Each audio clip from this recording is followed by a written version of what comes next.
Hey, what's going on, everybody? I have a Bone Spear build for you, and this one is amazing. Absolutely amazing. I cleared Abattoir Azir with level 1 glyphs because I had just switched to this and hadn't even leveled the glyphs yet without any problems. Level 100 dungeons, still no problems. I did go through after I cleared the Abattoir Azir a couple times, and I was actually using that to level my glyphs, and then I got bored of having to go through and worry about, the damn Bloodseeker bosses at the end because they still hit really hard, and I'd rather just blast down a boss really quickly, so I did tier 100 dungeons instead, which will be at the end of the video. Also, like all of my builds, there's a build guide in the description, so you can just follow along with that if you want, and let's hop on in. So we're going to go into the gear first. Deathless Visage, this is a Bone Spear build. This is the Bone Spear Helm. It gives you increased critical strike damage with bone skills. Is going to increase physical damage, maximum essence, and damage reduction. This is literally one of the best helms in the game to use before you actually get a Shaco. Shaco makes this thing completely obsolete, so if you have one, throw on the Shaco, you're going to be doing way more damage, and it's just a better helm overall. I don't have one, so this is what I use. Shielding Storm on the chest. Also try and get percent total armor on your chest. I don't have it on mine because I don't use the trade system in this game because it's really bad, and I just don't want to actually try and deal with all of that. So all of my gear stuff I picked up off the ground. So keep that in mind. I don't have the absolute best gear. You can do a lot more damage and take a lot less damage if you actually use the trade system and get the best in slot gear that you possibly can. I cleared all the content with this build, with this gear. So if you have better gear, you're just going to clear the content faster. So yeah, get Shielding Storm. It's going to make so you get a barrier with your Bone Storms up, and you're going to have Bone Storm up constantly because we have Lilith's Wall. Lilith's Wall is awesome. On the gloves, we want Ossified Essence, and we're going to make sure that you have +4 to ranks of Bone Spear on your gloves. And if you can, make sure you try to get critical strike damage with bone skills. Tybalt's Will for our pants because Tybalt's Will is overpowered. Let's just be honest. Tybalt's Will is so overpowered. That's why almost every build uses it. You literally get 50 essence every time you become unstoppable. Now, if you already are unstoppable and you become unstoppable a second time, you do not get the 50 essence. So the unstoppable puts those little like chain links above your head. You need to make sure those are not there before you dodge to get the 50 essence. Metamorphosis. If you are making a brand new Necro and you have the ability to leave this at level 1, so your unstoppable duration is only 2 seconds instead of 4 seconds, which means you can actually use Tybalt's Will more effectively to keep your essence up. That is just my little caveat on that. Keep that in mind. If this is a Necro that you haven't leveled up all of your vampiric powers yet, don't level Metamorphosis. Leave it at level 1 forever. You'll be so much happier.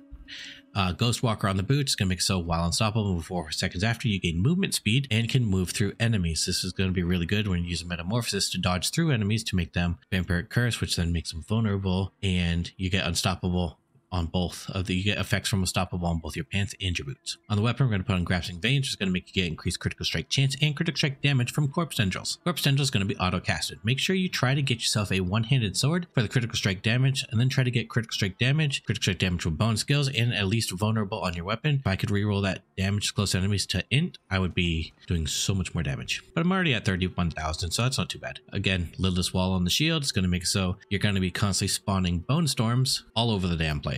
Anything that you hit that's outside of Bone Storm has a chance to spawn another Bone Storm, which is going to keep your Shielding Storm up, which is going to keep your barrier up, so you're going to be constantly sitting on like double your health pool realistically. Just going to be super tanky and really hard to kill.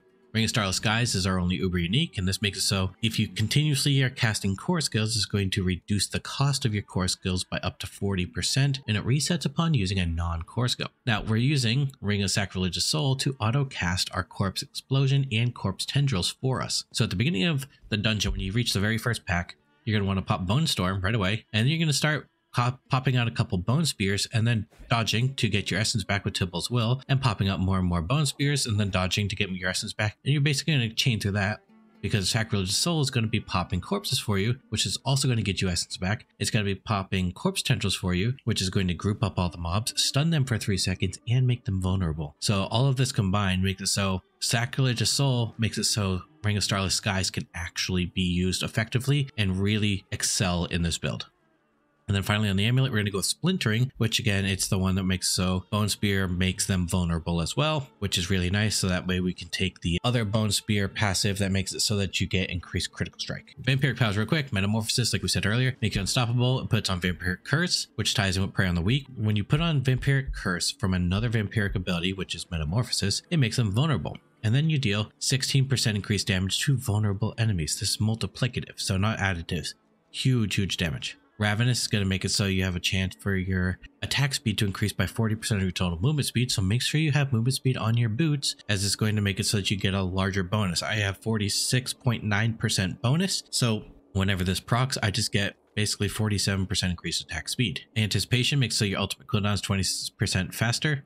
Just makes us get Bone Storm back a little quicker. Realistically, you could change this out if you want. Although if you get into a spot where you have a gap between packs where you haven't had time to put up another Bone Storm from hitting them, this makes it so that you have less downtime of waiting for Bone Storm to come back so you can continue the dungeon. Because trying to continue without Bone Storm up means you're going to lose Critical Strike and you're going to lose your barrier, which means you're in a very vulnerable state. And finally, we have Sanguine Brace, which makes it so when you kill enemy, you get fortified for 6% of your base life. And while you have fortified more than half your maximum life, you gain 8% additive critical strike chance. This is super good for this build. Book of the Dead, we're going to get rid of the skirmishers for critical strike chance. We're going to get rid of the mages for the vulnerable, and finally the Iron Golem for the critical strike damage. Onto the abilities real quick. So again, all this is in the build guide down in the description, so you can follow along and place the points a little easier there. Also, if you have the Mobalytics app, you can actually hit tab Q and it'll pull up the build as well.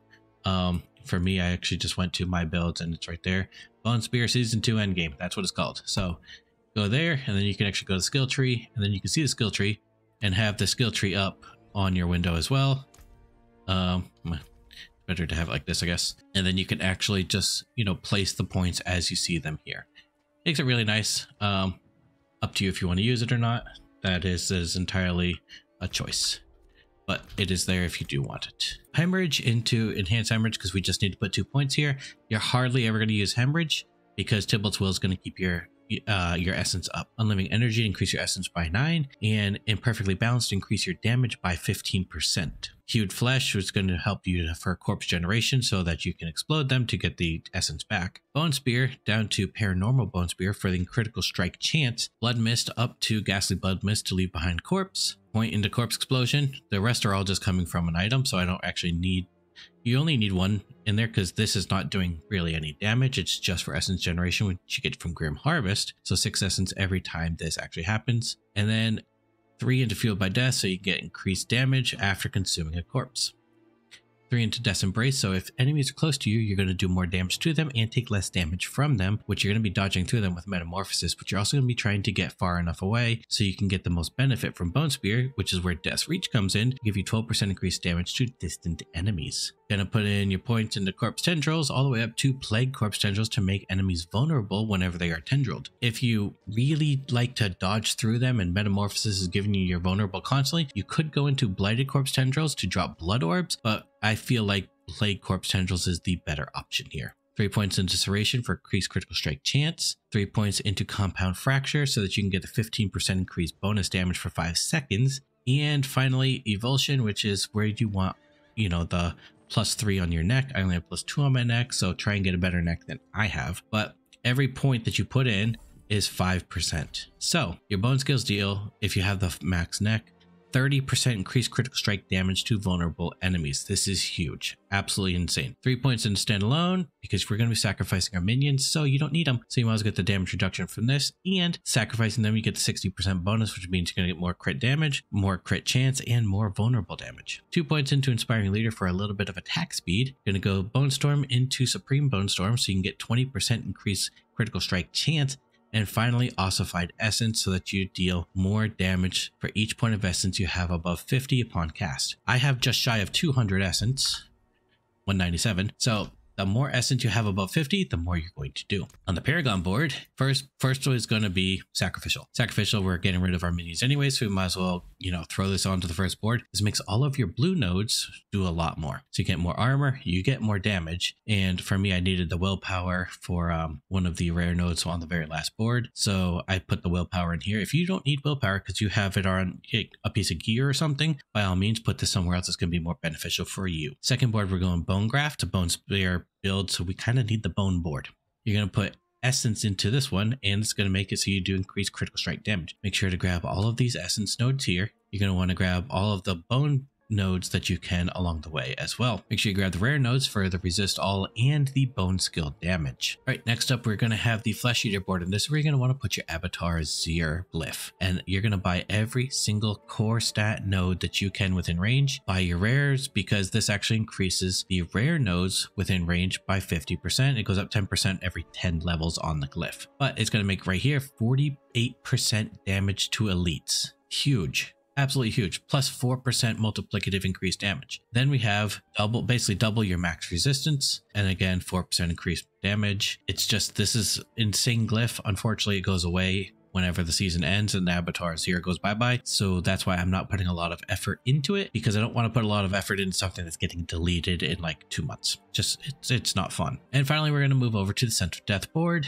Go on, grab Ruin down here. Then we're going to come over and grab Imbiber. Imbiber is going to make so you're going to do a bunch more damage while healthy. And you're constantly healthy because you constantly have a 15k barrier plus a 9k fortify. So you're not really going to have to worry about being under 80% health. So you're going to constantly be healthy. Make sure you have the willpower for this, so you get increased damage to injured enemies. It's going to make boss killing faster. And this one as well is 450 willpower. So you get 30% critical strike damage instead of 15. Huge, huge, huge.